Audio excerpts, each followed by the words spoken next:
नमस्कार बालमित्रांनो. सेतू अभ्यासाचा आजचा 45वा दिवस म्हणजे चाचणी क्रमांक 3. या अगोदर तुम्ही 2 चाचण्यांचा अभ्यास केला आणि त्यावर प्रश्नोत्तरही सोडवली. आज आपण या 3ऱ्या चाचणीविषयी गप्पा मारणार आहोत. आपण 15 दिवसामध्ये जे शिकलो ते याच्यामध्ये काय काय सोडवण्यासाठी दिलं आहे त्याविषयी बोलणार आहोत. हा ब्रिज कोर्स म्हणजे तुम्हाला गेल्या वर्षी इयत्ता 6वीमध्ये झालेल्या सगळ्या संकल्पना, परंतु कधी नेटवर्क नसल्यामुळे, कधी तुमच्याकडे मोबाईल वेळेला उपलब्ध नसल्यामुळे आणि कधी तुम्हाला काही संकल्पना नीटशा समजल्या नसल्यामुळे हा ब्रिज कोर्स तयार करण्यात आला होता. या 45 दिवसाच्या ब्रिज कोर्समध्ये तुम्हाला सगळ्या संकल्पना क्लिअर झाल्या असतीलच, परंतु आपण इथून पुढे हे चॅनल बंद करणार नाही आहोत. आपण इयत्ता 7वीच्या सगळ्या संकल्पना परत घेणार आहोत. त्या पाठनिहाय, संकल्पनानिहाय असतील. त्यामुळं तुम्ही माझं चॅनल सबस्क्राईब आणि शेअर करा. आणि ग्रुपमध्ये असाल तर लेफ्ट होऊ नका, कारण आपण रोजचा अभ्यास देणार आहोत. चला आजच्या चाचणीकडे वळूया. पहिला प्रश्न आहे, खालील चित्राचे निरीक्षण करून दिलेल्या मुद्द्यावर तुझे मत व्यक्त कर. पहा बालमित्रांनो,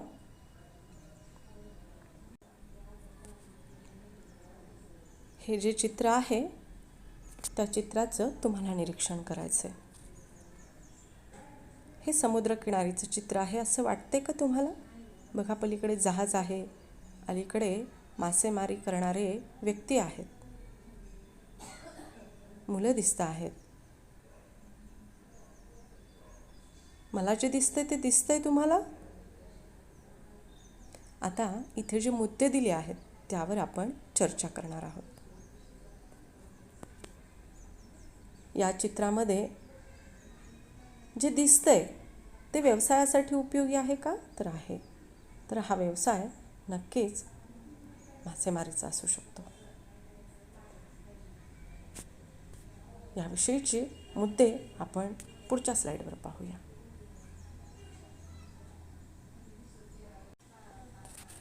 बघा, चित्रातील परिसर नक्कीच ते दोघेजण समुद्रकिनाऱ्यावर होते ना?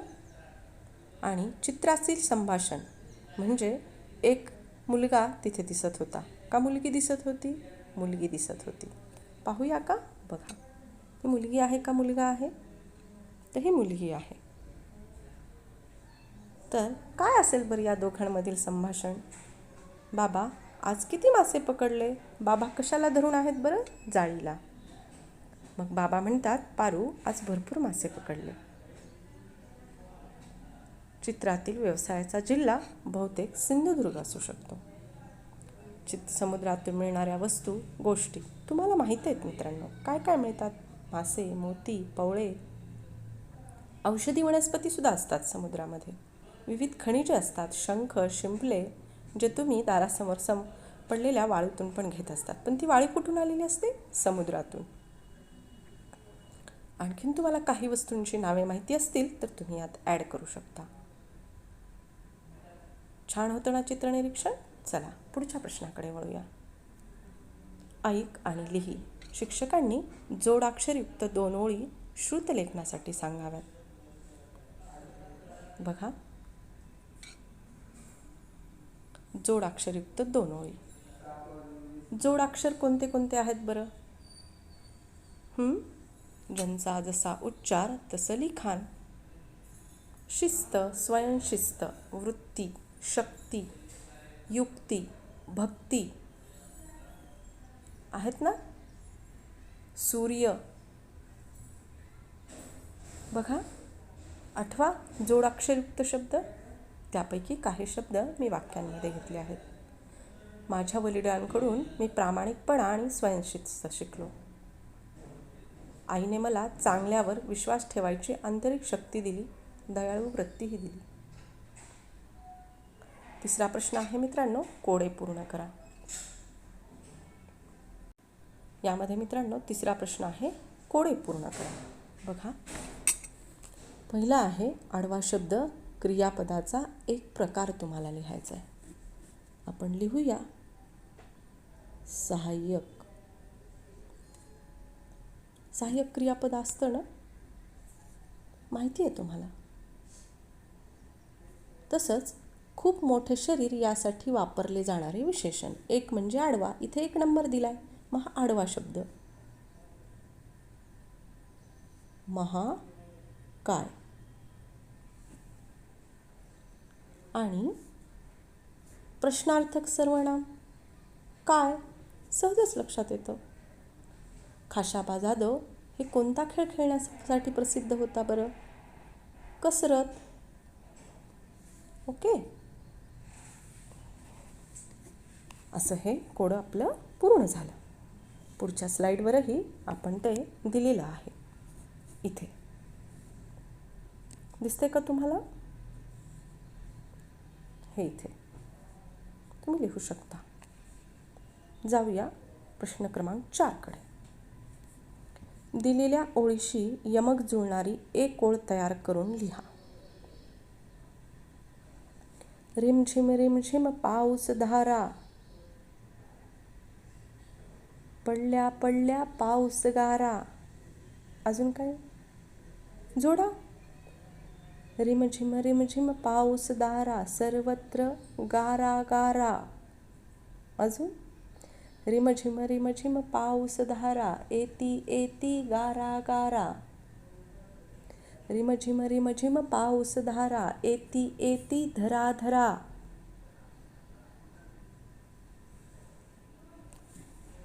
आहेत ना? यमक जुळणारी ओळ अशी पण लिहू शकता. रिमझिम रिमझिम पाऊस धारा, पडू लागल्या सर्वत्र गारा. पाहूया पुढचा प्रश्न. प्रश्न क्रमांक 5.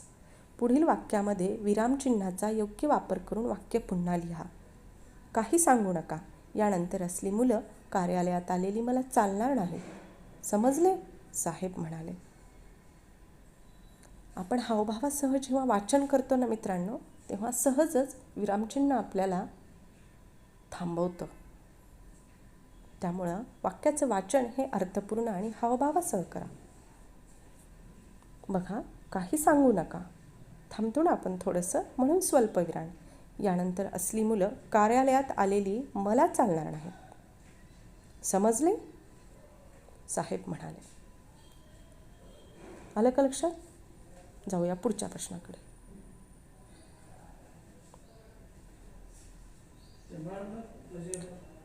प्रश्न क्रमांक 6.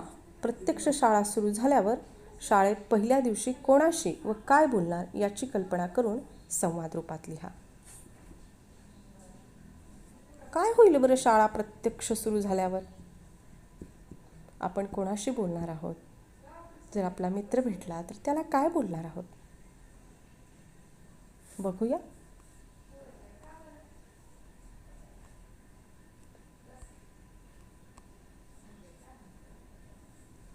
शाळा प्रत्यक्ष सुरू झाल्यावर बघा कसा संवाद आहे.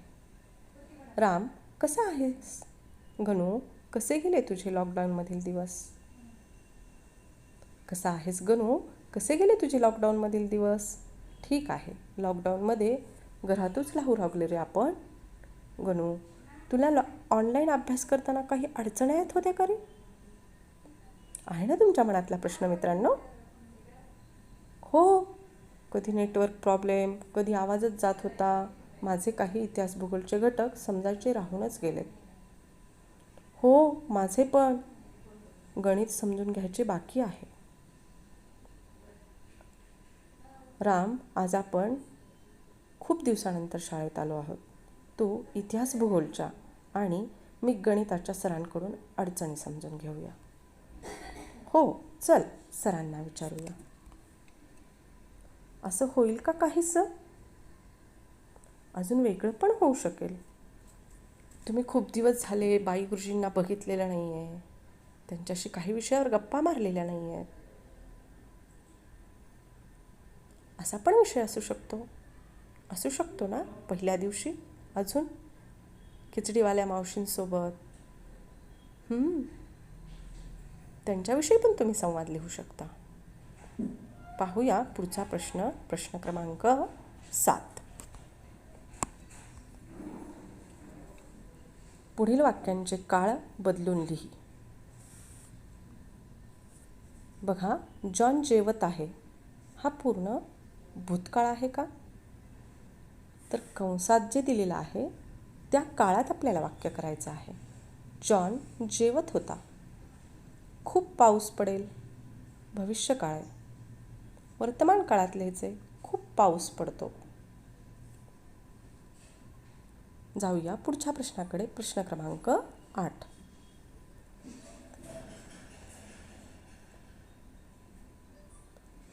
दवाखान्यात दिसणाऱ्या कोणत्याही 2 सूचना लिहा. 8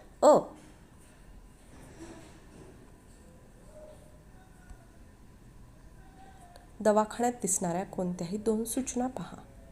स्वच्छता राखा, मोठ्या चौकटीत लिहिलेलं असतं बघा पहिल्यांदा. आणि रुग्णाजवळ एकाच व्यक्तीने थांबावे.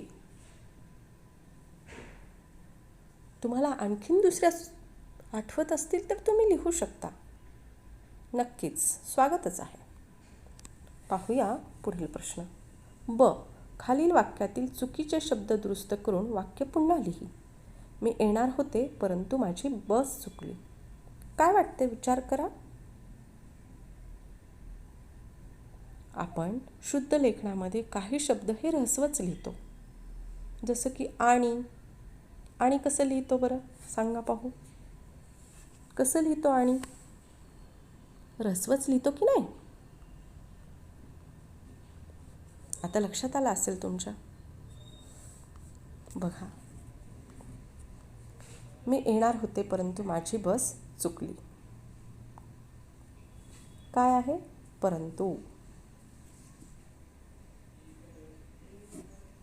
जाऊया पुढच्या प्रश्नाकडे. प्रश्न क्रमांक 9. खालील जाहिरात वाचून सोबत दिलेल्या प्रश्नांची उत्तरे लिही. स्वच्छ भारत, सुंदर भारत. वाचा मनातल्या मनात. आणि इथले जे प्रश्न आहेत ते पण आपल्याला सोडवायचे आहेत. जाहिरातीमधील कागदी पिशव्या वापरण्यास योग्य आहेत हे कोणत्या शब्दावरून समजते बरं? येतंय लक्षात? 100% पर्यावरणपूरक या शब्दावरून समजतं ना. स्वच्छतेसंबंधी एक घोषवाक्य तयार करा. बघा, स्वच्छतेकडून समृद्धीकडे. स्वच्छता राखा, पर्यावरण पाळा. अजून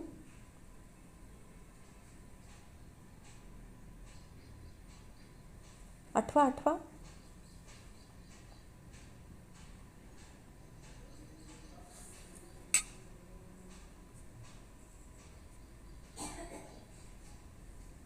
आठवून लिहायचे आहेत, खूप आहेत. शाळा स्वच्छ सुंदर करू, सर्वजण छान छान शिकू.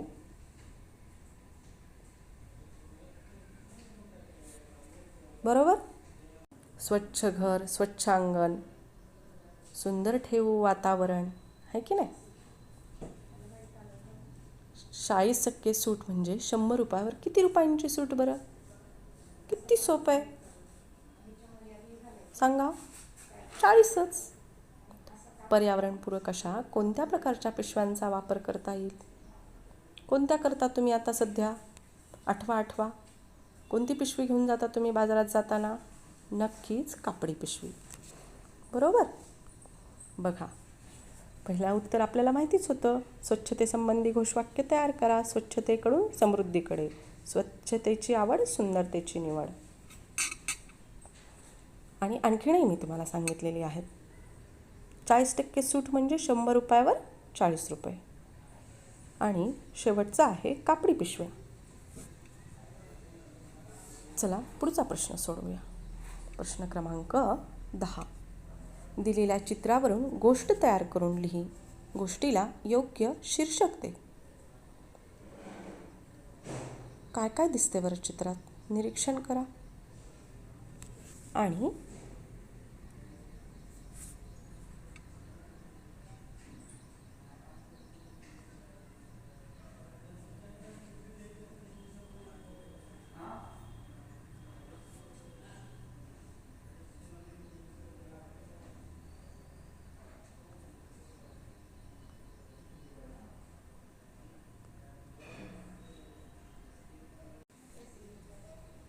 मी मुलांना अस्वलाचं चित्र दिलं होतं आणि त्यावरून मुलांनी ही गोष्ट बनवली आहे. ती तुमच्यासमोर आहे.